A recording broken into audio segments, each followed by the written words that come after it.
General Jordan Wicks, a revered war hero, never anticipated that the most perilous confrontation he would encounter wouldn't be on distant battlefields, but on a serene street in his own nation. When an ordinary drive transformed into a clash with an aggressive officer, it was a bright, sunny afternoon. General Jordan Wicks, a tall black man, was cruising down the main road in his polished black SUV. He was attired in his complete military uniform, a testament to his commitment and service to his country. His chest displayed medals of valor from years of dedication in the U.S. Army. Today, he was heading to visit his mother, who resided in the neighboring town. As Jordan drove, he experienced a sense of pride in him.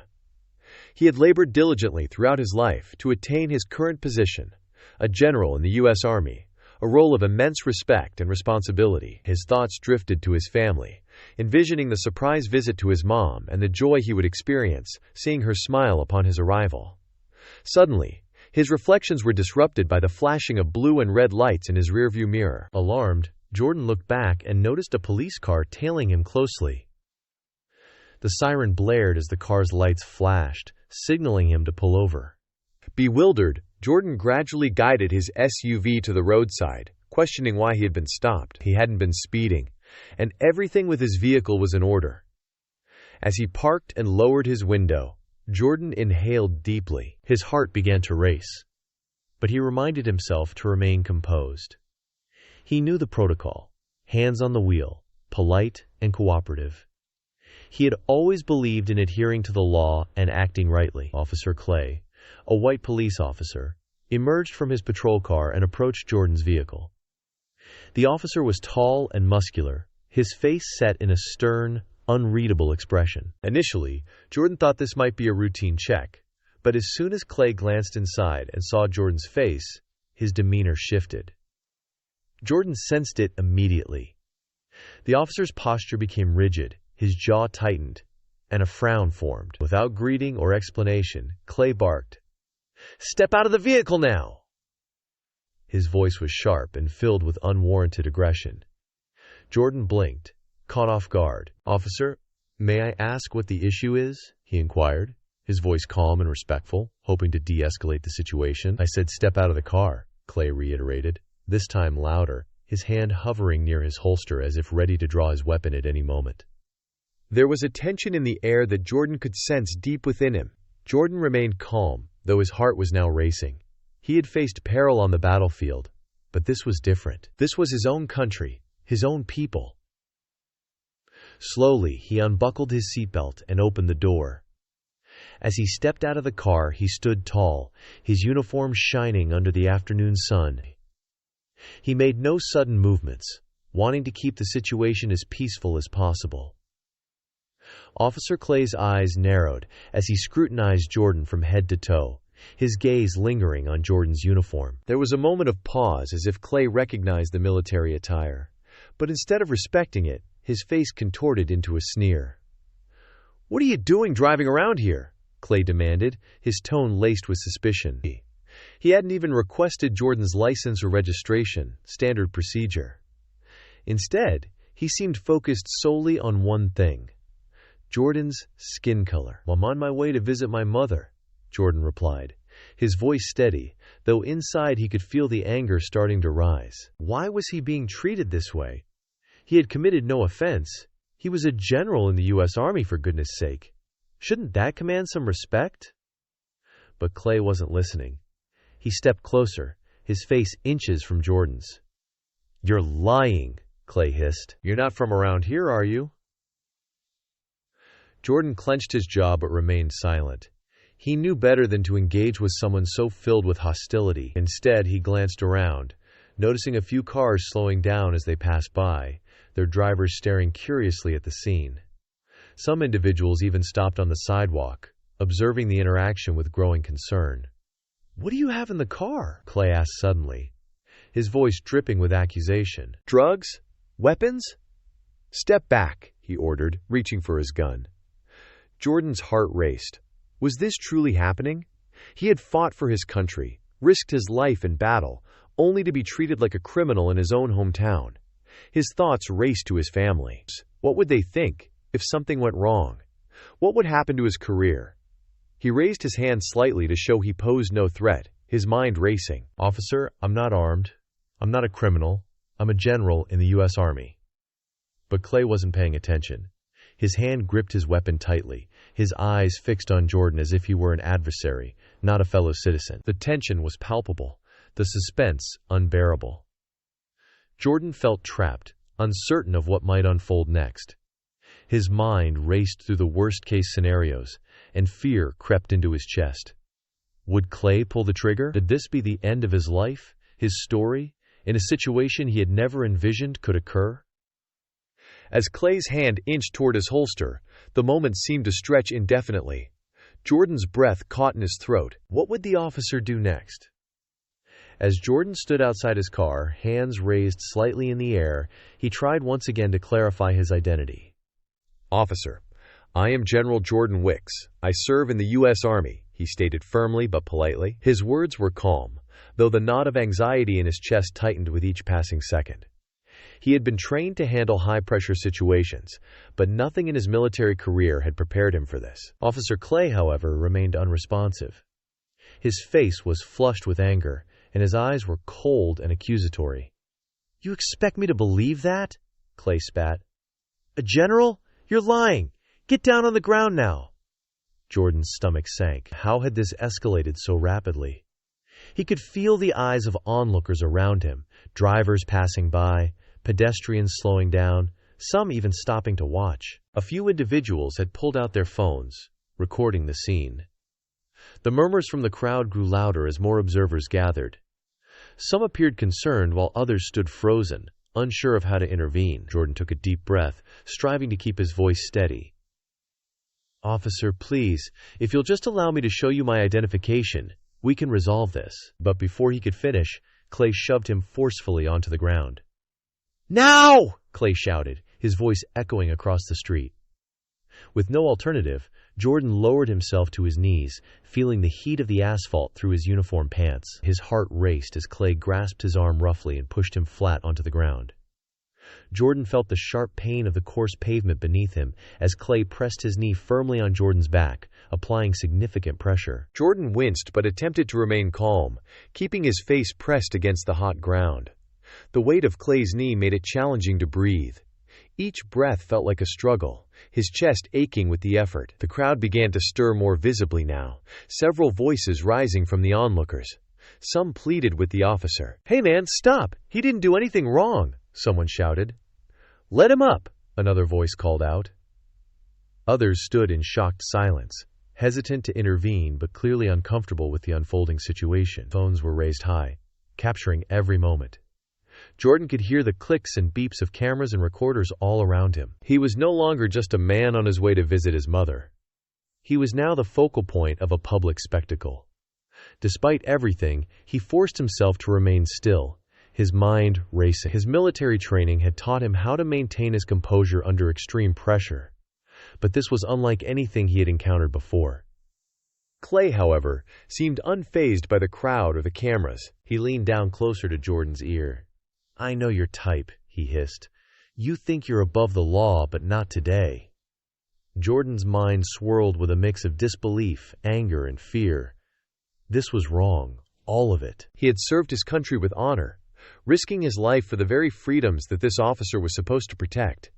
And yet here he was, face down on the pavement, being treated like a criminal for no reason other than the color of his skin. Tears threatened to well up in Jordan's eyes, but he fought them back. He couldn't allow Clay to see him break. He thought about the battles he had fought overseas, the men and women he had led, and the sacrifices he had made. He had never imagined that this would be one of the hardest struggles of his life, right here on a peaceful afternoon in his own country.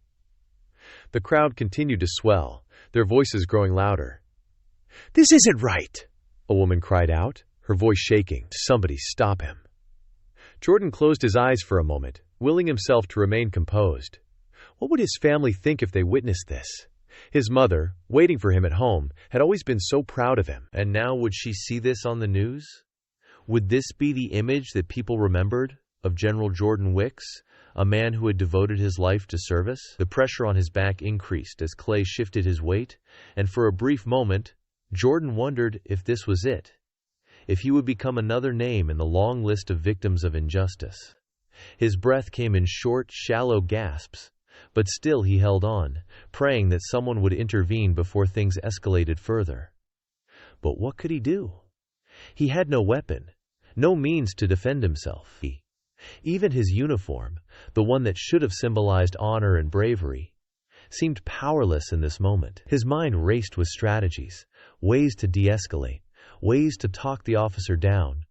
But Clay appeared beyond reason, consumed by his own anger and prejudice. As Jordan lay there, his mind raced. Would anyone step in to assist?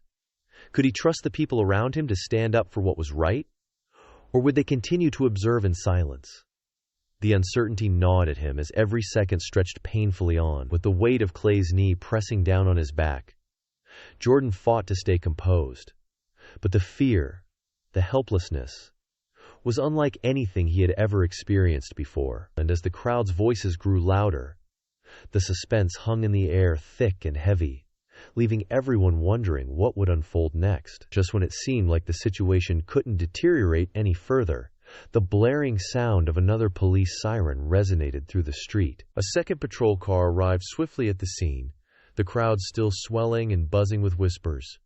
Turning to see what would happen next, out stepped a higher-ranking officer, Lieutenant Daniels, his uniform crisp and his expression stern as he advanced toward the chaotic scene unfolding before him. The moment Daniels exited his car, his eyes locked onto the sight of Officer Clay's knee pressing into Jordan's back, with a crowd watching in shock.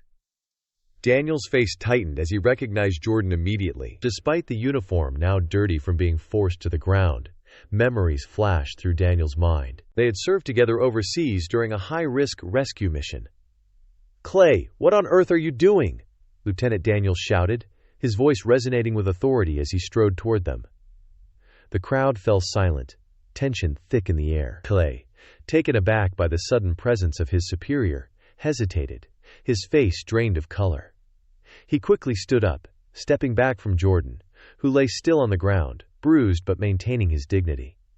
Daniels looked down at Jordan, his face a mix of shock and fury. "General Wicks?" he asked, his voice softer now, filled with disbelief. He quickly assisted Jordan to his feet. "Are you all right, sir?" Jordan, brushing himself off, nodded but didn't speak right away.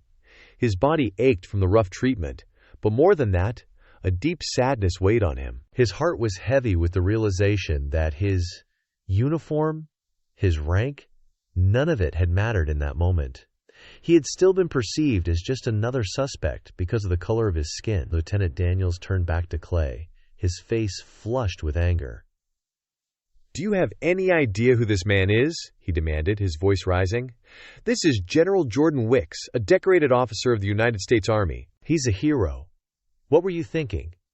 Clay, now visibly shaken, attempted to defend himself. His hands trembled as he stammered. "He looked suspicious. I thought." "Suspicious?" Daniels cut him off, his eyes blazing with disbelief. "You pulled him over for no reason, treated him like a criminal, and pinned him to the ground for what? Because of how he looked?" The crowd listened in silence, the weight of the situation sinking in. Many had been recording the incident on their phones, but now the shock of what they were witnessing had silenced them. All eyes were on Clay, who was now fumbling for words. Clay's face drained of color as he realized the enormity of his mistake. His gaze flickered nervously between Daniels, the crowd, and Jordan. His voice cracked as he tried to explain. "I didn't know. I didn't realize he was—" "Didn't realize?" Daniels interrupted, his voice full of disgust. "You didn't take the time to ask. You didn't take the time to listen. Instead, you assumed the worst." The tension in the air was palpable, the crowd hanging on every word. Clay's breath came in shallow, panicked gasps as he stood there frozen. Jordan, now standing tall despite the pain, looked at Clay, his eyes filled with a mix of disappointment and sadness. For a moment, everything felt quiet, the world slowing down as Jordan processed the weight of the moment. Would this have occurred if he weren't a general? Would Clay have treated him the same if he wasn't in uniform? If his medals hadn't been shining on his chest? The unfairness of it all gnawed at him, leaving a bitter taste in his mouth. Lieutenant Daniels turned to Jordan, his expression softening. "General, I am truly sorry for this," he said, his voice filled with regret. "This should never have happened. Not to you, not to anyone." The crowd, still holding their breath, seemed to shift. Some people murmured softly to each other, while others simply stared at the scene, trying to absorb the gravity of what they had witnessed. The tension, once filled with fear and anger, had now morphed into something else: shame and disbelief. Jordan, though bruised and weary, remained silent for a moment. He had endured so much in his life, faced unimaginable challenges on the battlefield. But this senseless act of racism in his own country had left him feeling wounded in a way he couldn't articulate. Finally he spoke, his voice calm but full of significance. "Lieutenant, thank you, but this isn't just about me. It's about what's wrong here. This could have happened to anyone." His words lingered in the air, heavy with truth. Clay, now fully grasping the gravity of his actions, stared at the ground, his hands trembling. His mistake, the prejudice that had clouded his judgment, was now painfully evident. The crowd remained still, awaiting the next development. Daniels placed a hand on Jordan's shoulder, as if trying to convey a silent apology for what had occurred. The air around them felt charged, but the worst had passed. However, the emotional scars left behind would not be so easily erased. Jordan stood tall, but inside a storm of emotion swirled. Would Clay genuinely learn from this? Would anything change? Or would history repeat itself over and over again, just with different faces in different towns?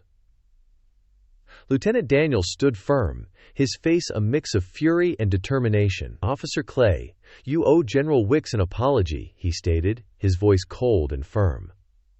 The crowd had grown silent, watching the scene intently, waiting for Clay to act. Clay, visibly shaken, nodded but hesitated. His hands trembled, and beads of sweat gathered on his forehead. "I'm sorry," Clay mumbled, his voice barely a whisper, his eyes focused on the ground. "That's not sufficient," Daniels snapped. "Speak up, Clay. Everyone needs to hear you." Clay swallowed hard, lifting his head slightly. His voice was louder this time, but still shaky. "I'm sorry, General Wicks. I made a mistake." The crowd, once full of fear and anger, watched in stunned silence. Some of the onlookers began whispering to each other, unsure of how to respond. A few people had stopped recording, but others still held their phones up, capturing the moment. Jordan, standing tall in his uniform, bruised but unbroken, looked directly at Clay. He didn't say a word, but the intensity of his gaze spoke volumes. Lieutenant Daniels turned to Jordan, his expression one of deep respect and apology. "General, I've already reported Clay's actions. He will be suspended immediately and will face an investigation," Daniels said, his voice steady. "This is unacceptable, and I assure you it won't be overlooked." Clay's face turned pale, realizing the consequences of his actions were finally catching up with him. He opened his mouth as if to say something, but then closed it, his shame weighing him down like a heavy burden. For the first time, he seemed to truly grasp the enormity of what he had done. Jordan stood quietly, processing everything. He had every right to demand justice, to see Clay face severe consequences for his actions. But as he looked at the officer before him, shaking, humiliated, and consumed by regret, Jordan found himself conflicted. His mind raced, thinking of all the people who had endured similar situations without anyone to intervene. He knew he had been fortunate that Lieutenant Daniels arrived, but the bitter truth was that many weren't so lucky. A part of him wanted to see Clay face the full force of the law, but another part believed in change, in giving people a chance to learn from their mistakes. His mind swirled with emotions: anger, sadness, frustration, and above all, the desire for something better. After a moment of silence, Jordan finally spoke, his voice calm but filled with authority. "Lieutenant, thank you for your prompt action." He paused, the crowd leaning in, hanging on his every word. "I don't wish to press charges." A collective gasp rippled through the onlookers. Clay looked up, stunned, his eyes wide with disbelief. He had anticipated the worst, to be thrown into a legal nightmare for what he had done. Daniels raised an eyebrow, clearly surprised. "Sir, are you certain?" he asked, his voice soft but respectful. Jordan nodded, his expression resolute. "This has been a lesson for him," he stated, his gaze fixed on Clay. "I believe in justice, but I also believe in the power of change. If Clay learns from this, if he becomes better because of it, then that's the outcome I desire." Clay stood frozen, still processing what had just transpired.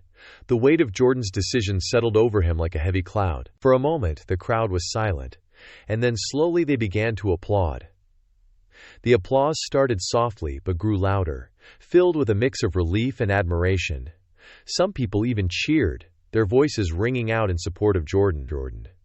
Jordan remained still, his face calm but his heart filled with a complex mix of emotions. He felt proud that he had taken the higher road, but a sadness lingered in his chest. This incident wasn't unique. It was a reflection of a larger problem that didn't have an easy solution. He thought of the many others who had been in his shoes, people who hadn't been able to walk away, people who had suffered in silence. He approached his car and opened the door. Before getting in, he glanced back at Clay, who was still standing in the same spot, his face pale and his shoulders slumped. Clay watched Jordan, his expression unreadable, as if he was trying to comprehend the mercy that had just been extended to him. The question hung in the air, heavy and unanswered. Would Clay genuinely change? Would this be a turning point for him? Or would he revert to the same patterns once the heat of the moment faded? Jordan didn't know, and that uncertainty lingered in his mind. Don't miss out on more compelling stories and powerful narratives that challenge the way we perceive the world. Subscribe now to stay updated on our latest content, where every story brings you closer to the truth, and every moment keeps you engaged.